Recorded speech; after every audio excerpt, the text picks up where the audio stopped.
হ্যাঁ ব্রো, আমির, আমি ঢাকা থেকে এসেছি।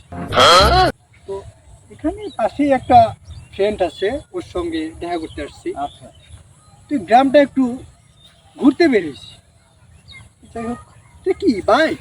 জি এটা বাইক হাউ ফানি, তো ছোট বাইক, এটার নাম কি? Discover 25। Discover 25। Oh how funny. আসলে আমার দুইটা আছে, একটা R16, একটা হচ্ছে GX-R5।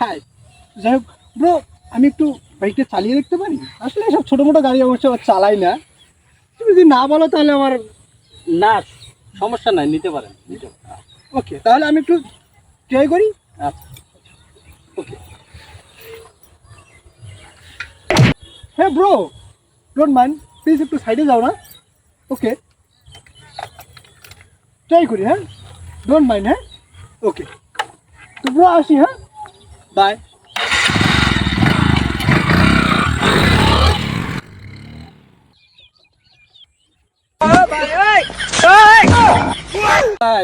একটু গাড়ি চাবিটা দেন দেখি, একটু জরুরি কাম আছে, একটু বাজারে যাওয়া লাগবে।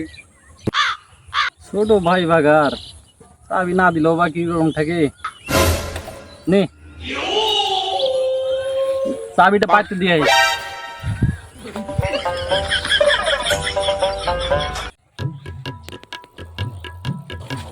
এই ভাই ভাই ভাই, সারা দিন গাড়ি কই থেকে আছিস ভাই? ভাই চুরি করে নিয়ে এলাম। চুরি করে নিয়ে আইলি কেন? চালাই যা। অত সময় নাই ভাই, চালাবার সময় নাই। আচ্ছা মামু, কও বাইক না। এবার এই কুরবানির গরুটা তো দাম কম কে গো? কুরবানির গরুর দাম যে কি এরকম, দেশে যে সরকার নাই কে, সরকার যে পলাইয়া গেছে গা। এই সরকারের নাকি গরুর কি সম্পর্ক? হে, সরকারের লগে গরুর তো সম্পর্ক না। হ্যাঁ, এই যে এই সরকার পলাইয়া যাওয়ার পর এমপি আর মন্ত্রী গেছে গা না পলাইয়া গেছে।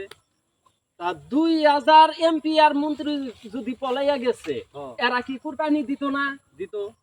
তা এখন তো ওরা আর কুরবানি দিতেছে না, তাহলে এই গরু রইয়া গেছে না। হ্যাঁ, এই জন্যেই এই গরুর দাম কম। ও এই ঘটনা। এই ঘটনা বুঝন লাগবো। দাদা, ও দাদা, দেখেন তো এই লোকটার বাড়ি কই, দেখি। नहीं नहीं नहीं सारुण के यहाँ कुछ तो पेपर है।